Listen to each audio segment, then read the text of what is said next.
My dear, as you know, we are watching the film Love and Hate. Yes, this is the film Love and Hate. Today I am going to measure how much love and how much hate.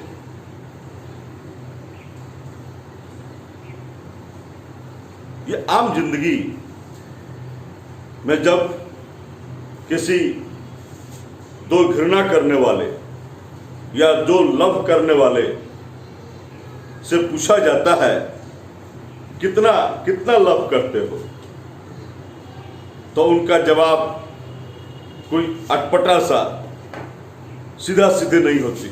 इतना करते हो, इतना करते हो, इतना करते हो, कोई ऐसा सटीक जवाब नहीं होता है। लेकिन साइंस हर इस तरह की प्रॉब्लम का सटीक जवाब देता है, और आज उसी जवाब के लिए हमारे कुलम साहब ने एक नियम दिया। उनको जरूरत पड़ी,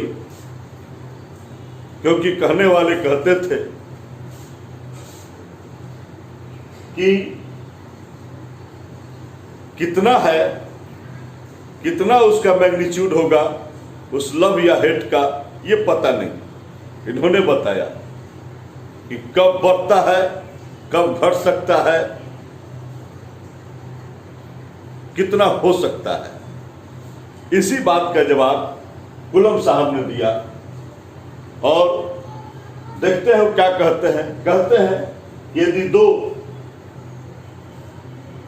चार्ज है, मान लीजिए Q1 है और एक Q2 है, इनके बीच कितना लव या कितना हेट है, कितना अट्रैक्शन या कितना रिपल्सन है। अट्रैक्शन रिपल्सन फोर्स होता है, लव एंड हेट वो भी फोर्स है। कितना है तो कहते हैं कि दोनों के मैग्नीट्यूड के प्रोडक्ट का डायरेक्टली प्रोपोर्शनल होता है वो अट्रैक्शन और रिपल्सिव फोर्स। ये डायरेक्टली प्रोपोर्शनल होता है दोनों के मैग्नीट्यूड के प्रोडक्ट का। और दूसरी बात कहते हैं कि इनके बीच की जितनी डिस्टेंस होगी, उस डिस्टेंस का इन्वर्सली, उस डिस्टेंस के स्क्वायर का इन्वर्सली प्रोपोर्शनल होता है।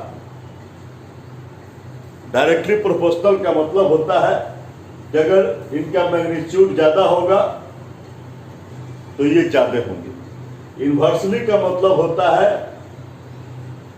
कि यदि पास होंगे, नजदीक होंगे, इसका मान, इसका वैल्यू कम होगा तो ये ज्यादा होगा। ये दूर होंगे, इनका वैल्यू ज्यादा होगा आर का, तो ये कम होगा। आम जिंदगी में भी है, अगर इतनी दूरी पर है कोई, तो उनका लव तो नेचुरली ज्यादा है, हेट नेचुरली ज्यादा है। एक जगह घरे भी नजदीक रहते हैं तो भी टकराते रहते हैं। तो नजदीक है तो उनके बीच लव या हेट ज्यादा है, दूर है तो उनके बीच लव या हेट कम है। तो ये बताते हैं कि ये नजदीक या दूर, पास या दूर, ये आर डिस्टेंस इसकी स्क्वायर का इन्वर्सली प्रोपोर्शनल होता है। तो समझ गए इस चीज को सर? हम दोनों को कंबाइन किए हैं, और कंबाइन करके लिखे एक proportional to Q1 into Q2 by R square. इस प्रोपोर्शनल को हटाते हैं, मुझे एक कांस्टेंट मिलता है कि, और एक खूबसूरत बात है कि सीजीएस यूनिट में जाते हैं तो के का वैल्यू 1 होता है, लेकिन एसआई में फिर एक और चीज आता है कि ये जो दोनों है तो दोनों के बीच हो सकता है कि पास में हो और पास में ही हो और इनके बीच एक दीवार खड़ी हो, तब भी मुश्किल है। लव या हेट को दोनों को मुश्किल है, दोनों पास है, बहुत नजदीक है, लेकिन दोनों के बीच दीवार खड़ी। लेकिन ये पता यह लगाना है कि दीवार है कैसी।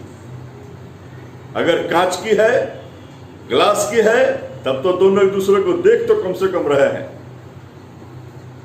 अगर वह बीच में एयर की दीवार हो तो देख भी रहे हैं और दोनों सुन भी रहे हैं और सुगंध भी ले रहे हैं। सोच सकते हैं लव या हेट की स्थिति क्या होगी। तो इस पर भी निर्भर है कि उनके बीच का मीडियम क्या है, उनके बीच का मीडियम कैसा है, उनके बीच कैसी दीवार लगी हुई है, वे पास है या दूर है, उनके बीच कैसी दीवार है, इस पर भी निर्भर है। यदि वैक्यूम है तो उनके बीच में, वैक्यूम उस स्थान को कहते हैं where there is no force is acting. कोई फोर्स जहां कार्य नहीं कर रहा उस जगह को हम लोग वैक्यूम कहते हैं। जैसे इसको मैं छोड़ दूं यहाँ तो नीचे गिर जाएगी, यहाँ ग्रेविटेशनल फोर्स काम कर रहा है, लेकिन उस जगह की कल्पना करते हैं जहां कोई फोर्स नहीं काम करता है।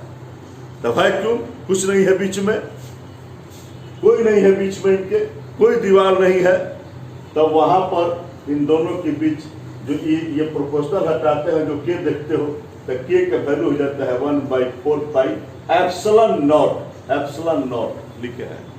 बाकी तो जो कहते हो है Q1 × Q2/r²।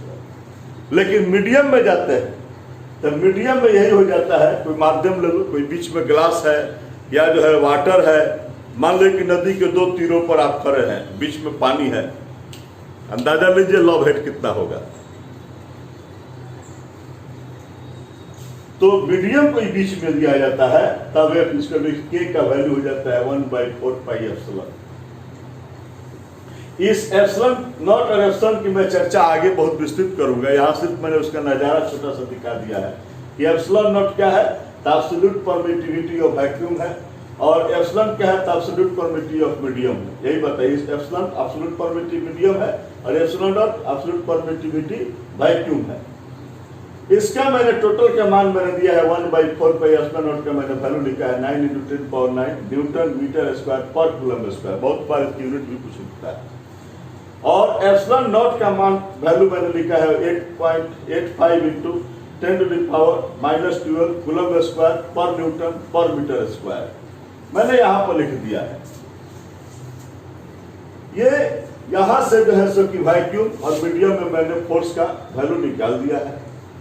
अब थोड़ा सा मैं चाहता हूं कि इस लॉ को मैं थोड़ा सा वेक्टर के रूप में मैं थोड़ा सा आपको लिख कर मैं दिखाना चाहता हूं कि वेक्टर के रूप में ये वेक्टर क्यों, मैं ये भी बताना चाहता हूं कि अगर दोनों के तरफ, दो के बीच यदि लव है या दो के बीच यदि हेट है, तो किसका पलड़ा भारी है। दोनों के मिला के एक साथ तो बात किए कि कितना होगा, लेकिन ये भी मुझे बताना है कि पलड़ा किसका भारी है। दो के बीच की बात है, कौन ज्यादा और कौन कम, और उसकी डायरेक्शन क्या है, कौन किधर बेचैन है ज्यादा। तो उसकी डायरेक्शन भी मुझे देखनी है कि दो के बीच लव है तो किसका झुकाव ज्यादा है और किसका झुकाव कम है।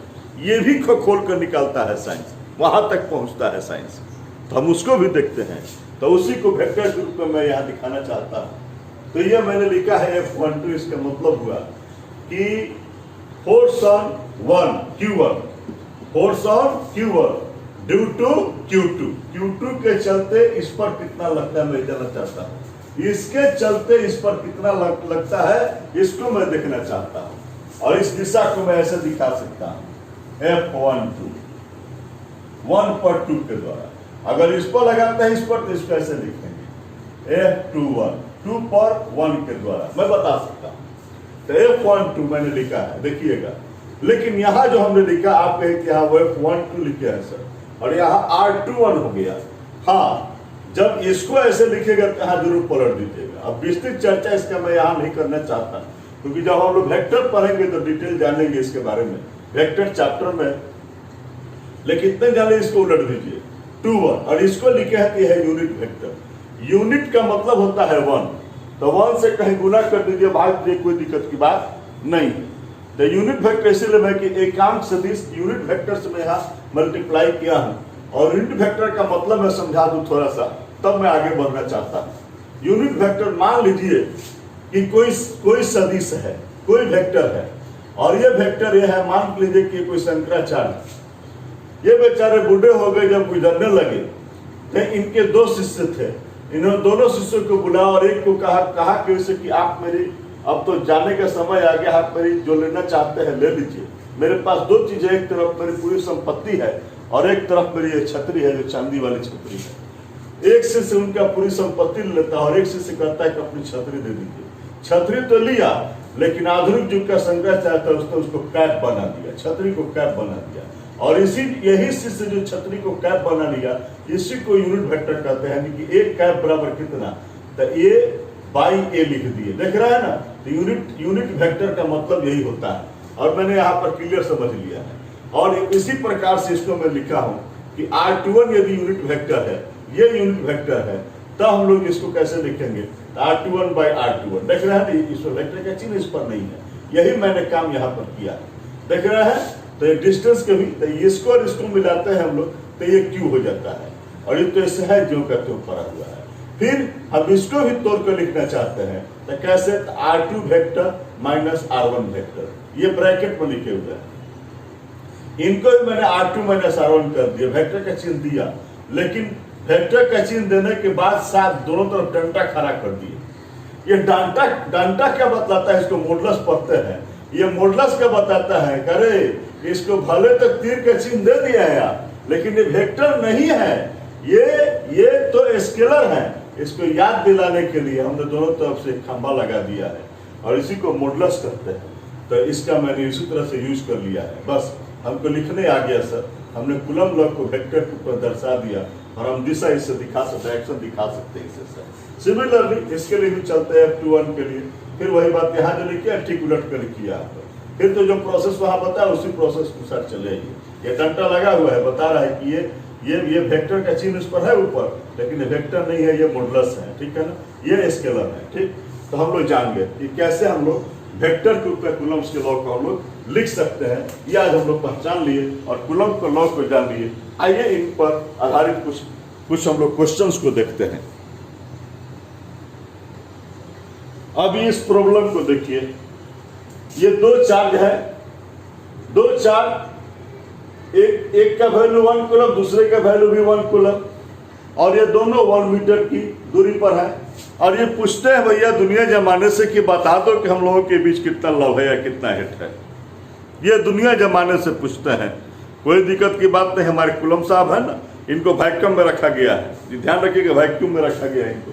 तो वैक्यूम में रखा गया है, बस हम अप्लाई कर देते हैं, फॉर्मूला तो है मेरे पास, इतना का वैल्यू जानते हैं, 1/4 पे एप्सिलॉन लिख दिए। और ये 1 कूलम है, ये भी 1 कूलम है, और जिनके बीच की डिस्टेंस 1 मीटर स्क्वायर, तो 1 मीटर का स्क्वायर कर दिए। बस देख लीजिए 9, इतना कोई आसान से बता सकता है। अरे यार तू कहाँ घूम के पूछ रहे हो, तो आसान सी बात है, कोई बता देगा। तुम्हारे बीच 9 × 10⁹ न्यूटन का फोर्स, अट्रैक्शन फोर्स या रिपल्सन फोर्स दोनों के बीच में कार्य कर रहा है। दूसरी क्वेश्चन लेते हैं, इनका प्रॉब्लम देखिए भाई। एक है 2 माइक्रो कूलम, एक है 2 माइक्रो कूलम, और एक है 3 माइक्रो कूलम। पहले तो माइक्रो कर जानिए, माइक्रो का मतलब है 10⁻⁻⁶, 10⁻⁻⁶ मैंने लिख दिया। 2 micro coulomb means 2 × 10⁻⁻⁶ coulomb, 3 micro coulomb means 3 × 10⁻⁻⁶ coulomb. इनके बीच की डिस्टेंस है 30 सेंटीमीटर। सेंटी का मतलब जानिए 10⁻⁻² होता है, सेंटी का मतलब 10⁻², तो 30 × 10⁻² मीटर कर दिए, पता है। अब ये कोई पूछ रहा है कि भाई इनके बीच मामला कितना है, कितना मामला है, कुछ नहीं, देखिए ना मामला F इक्वल टू मैंने लिख दिया, इसका वैल्यू लिखा, सबका वैल्यू मैंने पुट किया और मुझे मिल गया कितना 0.6 न्यूटन। बहुत भारी नहीं है। ऐसा ही एक प्रॉब्लम यहाँ आया सामने, अरे भैया बताइए कि ये हमको पता है कि इनके बीच मामला कितना है, इनके बीच का फोर्स कितना है और इनका मैग्नीट्यूड मालूम है, तो ये बता दिए कि कितनी दूरी पर है, ये वैक्यूम में कितनी दूरी पर है ये मुझे बताना है। तो कोई दिक्कत नहीं, मैं फार्मूला लिखा और आर को उठाकर यहाँ रख दिया, एफ को उठाकर यहाँ कर दिया, बस मैंने वैल्यू को पुट किया और मुझे मिल गया। यहाँ से हम लोग कर सकते हैं, क्या कर सकते हैं, आर स्क्वायर मुझे आ गया है। चलिए हटा सकते हैं इसको हटाइए, तो हमको इसका तो स्क्वायर करना है ना, नहीं 0.2 है। चलिए इसको हटा सकते हैं हम लोग, कर लीजिए, आसानी से कर सकते हैं।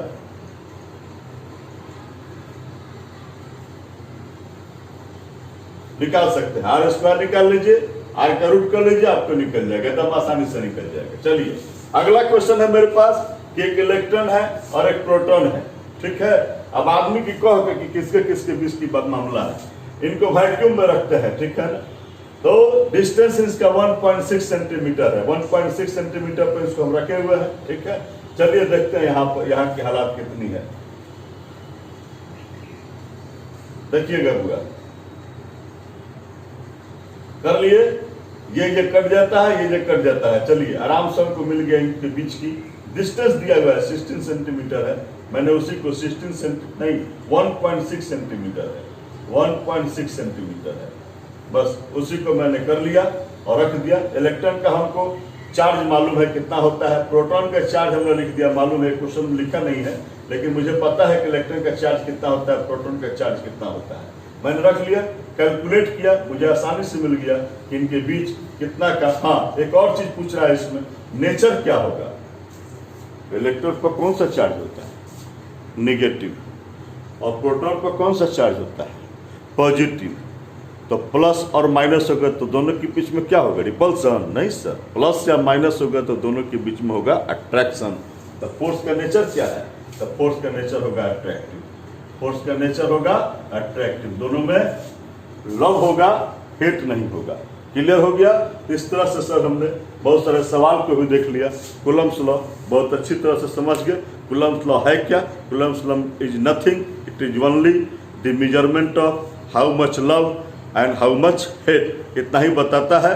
दो चार्जों के बीच में हम लोग देखना चाहते थे कितना लव और कितना हेट, उसी चीज़ की उन्होंने बताया कैलकुलेट करके, तो हम लोग किसी के दो के बीच की कैलकुलेशन को करके बता सकते हैं। ऐसे दो लव करने वाले जब पूछते हैं तो सीधे कहते हैं कि हमें तुमसे कितना है ये मुझे नहीं पता, लेकिन साइंस को पता है कि आपके बीच कितना है, ये बता सकता है। लव या हेट, उसकी डायरेक्शन क्या है, ये सब बता सकता है। तो कूलम्ब्स लॉ पुनः हम लोग रिवीजन कर सकते हैं। Thank you.